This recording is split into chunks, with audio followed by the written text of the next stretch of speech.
तो स्वागत है आप सबका एक नए और एक अविश्वसनीय पॉडकास्ट में। मैं चिराग जग्गा आज फिर से आया हूँ गुरु राजीव जी के साथ और इस बार हम स्पिरिचुअलिटी, तंत्र और कुंडलिनी से रिलेटेड काफ़ी सारे क्वेश्चंस पूछेंगे और काफ़ी सारे क्वेश्चंस जो लोग एक मिथ में रहते हैं कि यू नो स्पिरिचुअलिटी ये है, स्पिरिचुअलिटी वो है। आज उन सबको मिथ को आज हम बस्ट करेंगे और देखेंगे कि हम इस जर्नी में अब कहाँ तक आगे जाते हैं। स्वागत है सर। जय माता जय दी। चिराग। जय माता दी सर। तो सर पहला मेरा क्वेश्चन आपसे ये था कि सर आपकी जो जर्नी है वो कब स्टार्ट हुई? मतलब कब आपको लगा कि नहीं मैं इसी लाइन के लिए भी बना हूँ अदर दैन जो भी आप बिज़नेस कर रहे हैं? देखो चिराग, ऐसा होता है, ये जर्नी जो स्पिरिचुअल जर्नी है, ये एक जन्म की नहीं होती, जी, ये कई जन्मों की होती है। जी। अ, मुझे याद है कि बचपन में लोग क्रिकेट खेलते थे, कुछ लोग कंचे खेलते थे, कुछ लोग गिल्ली-डंडा खेलते थे, लेकिन मेरी कोशिश होती थी कोई साधु महात्मा मिल जाए, उसका सानिध्य प्राप्त हो या किसी मंदिर में चला जाऊँ। यही हाँ प्रवृत्ति जी। कि वो सीखने की थी कि कुछ सीखा जाए, कुछ किया जाए। कुछ मंत्र जाप किए जाएँ, कुछ साधनाएँ की जाएँ, स्टार्टिंग से ही इंटरेस्ट था मुझे। अच्छा, बट कोई बचपन ऐसी एज आई होगी ना सर कि मतलब आपको लगा कि नहीं अब स्टार्ट कर लेना चाहिए? मतलब कौन-सी वो एज ऐसी थी जब आपको लगा कि स्टार्ट का ऐसा है कि मैं बचपन से ही इस लाइन में था।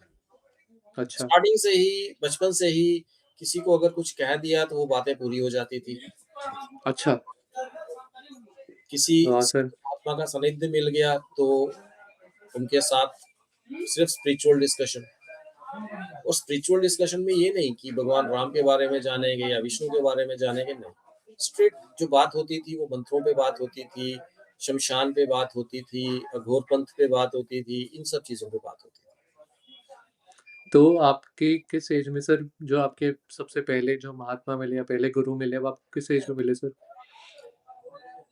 देखिए अप्रॉक्सिमेटली महात्मा दीक्षित तो नहीं हुआ, लेकिन हाँ, मुझे सबसे पहले एक महात्मा थे, उन्होंने मंत्र दिया था भगवती बगलामुखी का। मेरे ख्याल से उस टाइम पे मेरी एज रही होगी 9-10 साल। हुँ। और सर आज आज अगर किसी को स्टार्ट करना हो, स्पिरिचुअलिटी लाइन में आना हो तो क्या-क्या पैरामीटर्स होते हैं कि उसको देखना चाहिए कि अच्छा ठीक है, मैं अगर आना चाह रहा हूँ तो किससे दीक्षा ली जाए? गुरु ढूँढना है तो गुरु ढूँढा कैसे जाए? तो इस पे थोड़ा प्रकाश डालिए। देखो चिराग, गुरु ढूँढना इश्यू नहीं है। हुँ, सबसे पहली बात ये है कि जो लोग इस लाइन में आना चाहते हैं, वो हुँ, लोग ये देखें कि वो आना क्यों चाहते हैं, रीज़न क्या है? क्या वो उनके अंदर थ्रस्ट है, प्यास है, तड़प है हुँ। कि हमें इस लाइन में आना है? हाँ जी। या फिर मटेरियलिस्टिक नीड्स को पूरा करने के लिए आना चाहते हैं? हुँ, गुरु ढूँढने में दिक्कत उसी को होती है जो सिर्फ़ दिखावा करता है, जो अपने कम्फ़र्ट ज़ोन से बाहर नहीं निकलना चाहता। हुँ, गुरु ढूँढना कोई मुश्किल काम नहीं है। गुरु ढूँढने के लिए थोड़ा-सा खंगालना पड़ता है, कई जगहों पे जाना पड़ता है, कोशिश करनी पड़ती है, अपने कम्फ़र्ट ज़ोन से बाहर निकलना पड़ता है, तब जाके गुरु मिलते हैं। ये नहीं कि मुझे मेरे गुरु कब मिलेंगे, अरे भाई तुम्हारे घर में कोई नहीं आ रहा है, जाना तुम्हें पड़ेगा।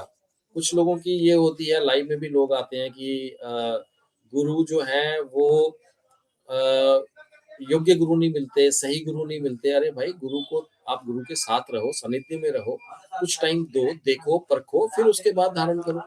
कुछ लोगों का ये कहना होता है कि भई आजकल लोग पैसा बहुत लेते हैं। भाई देखो, जब आपकी एक स्पिरिचुअल जर्नी स्टार्ट होगी, आपको इतना बड़ा ज्ञान मिलेगा, आपको सिद्धि प्राप्त होगी, तो उसके बदले में आपको कुछ ना कुछ तो देना है। शक्ति का भी भोग लगता है, बिना भोग के शक्तियाँ नहीं चलती हैं। हुँ, और अगर आपको कम समय में ज़्यादा बड़ी अचीवमेंट करनी है, तो उस केस में आपके लिए कुछ अनुष्ठान होंगे या शक्ति को चलाया जाएगा, तो उसमें भोग लगता है। हुँ। बाकी कोई ज़रूरी नहीं है कि आप गुरु को पैसे दे कर के ही गुरु धारण करो। जी।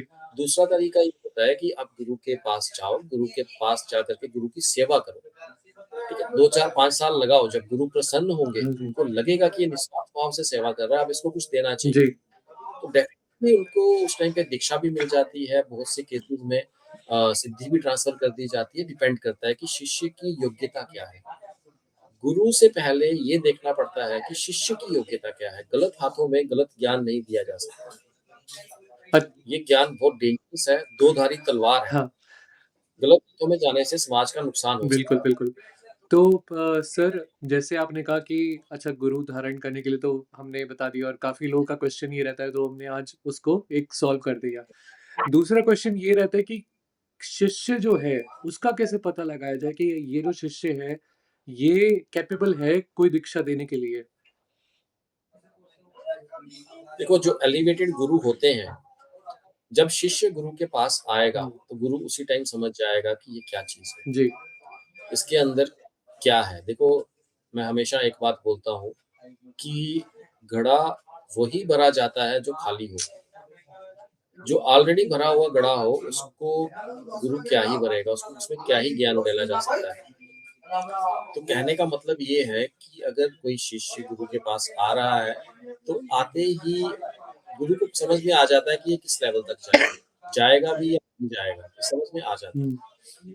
बहुत से लोग ऐसे होते हैं जो हमारे पास आते हैं कि भई हमें दीक्षा चाहिए। हुँ, हमारे समझाने पर कि भैया दीक्षा का मतलब दीक्षा है, आपको अगर इस मार्ग में आगे बढ़ना है, तो आपको साधना दे दी जाएगी, आप साधना करिए। लेकिन इसका मतलब ये नहीं है कि आपकी पर्सनल प्रॉब्लम्स का हल हम निकालेंगे। हाँ, आप खुद अपने आप को उस लेवल तक एलिवेट करो कि अपनी पर्सनल प्रॉब्लम और लोगों की पर्सनल प्रॉब्लम का सॉल्यूशन निकालो। हुँ, लेकिन बहुत से लोग सिर्फ़ इस दिखावे में आते हैं कि हमें दीक्षा लेनी है, साधना करनी है, लेकिन उनके अंदर उतना तप करने की नहीं होती और वो लोग कुछ टाइम के बाद बस शुरू हो जाते हैं कि आज मेरे घर में ये प्रॉब्लम हो गई, कल मेरे घर में ये प्रॉब्लम हो गई, ऐसा हो गया, वैसा हो गया। तो मेरा कहने का मतलब ये है कि परख तो हम लोगों को स्टार्टिंग में आ जाती है, ठीक है? और वो इंसान आगे नहीं बढ़ पाता, वो सिर्फ़ अपनी समस्याओं में उलझा रहता है। देखो, ये मार्ग इतना आसान नहीं है, इसमें आपको पत्थरों पे चलना पड़ेगा। देखो, भगवान भी हुए हैं, भगवान राम हुए हैं, भगवान कृष्ण हुए हैं, क्या हुँ, उन्होंने अपनी लाइफ़ में प्रॉब्लम्स फेस नहीं की? क्या हुँ, उन्होंने अपनी लाइफ़ में जिद्दोजहद नहीं की? बिल्कुल, बिल्कुल, सबने अपनी लाइफ़ में स्ट्रगल की है। बिल्कुल। बिना स्ट्रगल के लाइफ नहीं होती, लेकिन आजकल लोग ईज़ी लाइफ ढूँढते हैं, शॉर्टकट्स ढूँढते हैं, जबकि साधनाएँ शॉर्टकट नहीं है। हाँ, या तो आप उस लेवल पे आ जाओ, इतना हुँ, दम हो कि आपने 2, 4, 5 साल बहुत तपस्या कर ली है, ढंग से कर ली है, अपने हुँ, आप को इतना घिसाया है कि आप एक लेवल तक आ चुके हो, शक्तियों से बात कर रहे हो, शक्तियों तक पहुँच चुके हो, तो हम ये कह सकते हैं कि हाँ, आप अपना प्रारब्ध चेंज कर सकते हो। लेकिन पहले आपको उस लेवल तक आना है, बिना आए नहीं। जी, जी, लोग ये ढूँढते हैं कि गुरु का मतलब लोग समझते हैं एक सीढ़ी, एक शॉर्टकट, हमारी समस्याएँ खत्म, भर-भर के पैसा आएगा, हमारे काम-धंधे चल पड़ेंगे, गुरु का मतलब आजकल ये हो चुका है। जबकि हाँ ये जी चीज़ सर, टोटल गलत। टोटल मैं ये गलत है। बोलता हूँ, मेरे को चाहे एक साधक मिले, ढंग का मिले, जिसको मैं आगे बढ़ा सकूँ। ज़्यादा की लालसा नहीं है कि बहुत साधक चाहिए। वो इंसान जिसके अंदर इतना दमखम है, मायने में ज्ञान को सीख सकता है, जो कि सही मायने में क्रियाओं को सीख सकता है, जो कि उस विधि को सीख सकता है जिस विधि से हम लोग इन शक्तियों से काम लेते हैं। वो एक भी हुँ, इंसान मिल जाए तो वो इस ये कह लो कि अपने एरिया को चेंज करने की क्षमता रखता है। आज मेरे कुछ शिष्य हैं, कुछ साधक हैं, जो बहुत आगे निकल रहे हैं, बहुत सी शक्तियाँ हासिल कर ली हैं, लेकिन उनके अंदर कभी भी ये भाव नहीं आता है कि हम अपने लिए कुछ कमा लें। एग्ज़ाम्पल है दिल्ली में ललिता का दरबार, हाँ जी, फिर झारखंड में चले जाइए, वहाँ पे रितु का दरबार है। नारनौल में चले जाइए, वहाँ पे भी एक दरबार है हमारा। तो इन सब दरबारों में प्रियंका का दरबार है नारनौल में। इन सब दरबारों में इसके अलावा और भी हैं। इन सब दरबारों में इन लोगों की कोशिश ये होती है कि सोसाइटी की मदद की जाए, लोगों की मदद की जाए। जी, सक्सेस होके मदद की जाए और ये लोग काफ़ी दूर से निकल रहे हैं। ये लोग साधनाओं में इफ़ेक्ट बट नहीं करते। अगर मैंने ये बोल दिया ना कि आपने इस तरह से जाप करना है, अगर राम की जगह मरा भी बोल दिया तो वो कभी नहीं क्वेश्चन पुट करेंगे कि भई आपने गलत बोल दिया। हाँ जी, ठीक है ना? तो वो मतलब गुरु वाक्य पे चलने वाले लोग होने चाहिए, हुँ, तभी इंसान आगे निकल सकता है। कुछ एक साधक ऐसे भी मिले मुझे जो कि दीक्षा दे दो, ठीक है, उनको स्टार्ट करवाया, बट वो अपनी प्रॉब्लम्स में ही उलझे रह गए या फिर वो लोग ये कह लो कि जो रिक्वायरमेंट्स बेसिक रिक्वायरमेंट्स होती हैं, वो भी पूरी नहीं कर पाए। तो उन लोगों को चाहिए कि वो कुछ मैजिक टच ढूँढते हैं कि जो करेंगे गुरु करेंगे, हमें कुछ नहीं करना। हम अपने कम्फर्ट ज़ोन में हुँ, रहें, वो लोग आगे नहीं हुँ, बढ़ सकते। हुँ। तो सर क्या कारण होते हैं कि वो उसमें फँसे रहते हैं और वो बाहर नहीं निकल पाते? मतलब ऐसी क्या-क्या चीज़ें हो जाती हैं? या वो उनका प्रारब्ध है कि वहीं तक आगे जाना है, उससे आगे नहीं जा सकते इस लाइफ़ में? देखो, अगर हम ये बात करें प्रारब्ध की, सॉरी, अगर हम ये बात करें प्रारब्ध की, तो अगर आपका जन्म इंसान रूप में हुआ है, हाँ, ठीक है? इसका मतलब ये है कि ईश्वर ने आपको एक चांस दिया है कि आप मुक्ति की तरफ अग्रसर हो जाओ, जी, ठीक है? बात प्रारब्ध की नहीं है। 84 लाख योनियाँ भोगने के बाद इंसान जन्म इसीलिए मिलता है कि हम मोक्ष की तरफ अग्रसर हों। हाँ जी, बात है बात है हमारे अंदर छल कपट की। हम बढ़ना ही नहीं चाहते, हम चाहते हैं शॉर्टकट। गुरु जी, वो अपने आप दे दे कुछ, हम कुछ नहीं करेंगे। हम 2 घंटे नहीं बैठ सकते, हमें आधा घंटा बैठना है। हम उस टाइम पे नहीं बैठ सकते, हम अपने टाइम पे बैठेंगे। तो सबसे बड़ी चीज़ चिराग एक और आजकल मैं देख रहा हूँ, साधना के दौरान हम लोग हमेशा एक चीज़ बोलते हैं, वो होती है ब्रह्मचर्य, ठीक है? हाँ जी। तो मैं मोस्टली ये चीज़ नोटिस कर रहा हूँ कि कुँवारे लोग ये बोलते हैं कि ब्रह्मचर्य का पालन नहीं कर सकते। मैरिड भी नहीं, कुँवारे। कुँवारे। आ भी जाएगा कुँवारे लोग। अब आप बताओ कि वो लोग कब इस काबिल हो गए कि वो आगे बढ़ पाएँ? सर, मैं तो ये समझता हूँ कि ब्रह्मचर्य का सीधा मतलब है क्योंकि मूलाधार से एनर्जी उठती है, यहाँ तक जाती है। तो आप ये समझो एक ट्यूब है उसमें पानी भर रहे हो, वो पानी भरते-भरते यहाँ तक आ रही है, राइट? प्रैक्टिकल वे से बता रहा हूँ। तो अगर उसमें आप ऐसे गिरा दोगे, फिर आप गिरा दोगे, तो वो कभी जो स्पिरिचुअलिटी की वो चीज़ है, वो कभी भर ही नहीं पाएगी। ये चीज़ लोग नहीं समझते हैं भाई। मैं सिर्फ़ ये बोलता हूँ ठीक है 41 दिन में साधना दे रहा हूँ, 41 दिन की साधना और मैं गारंटी देता हूँ कि हाँ 41 जी, दिन में शक्ति जोड़ूँगा।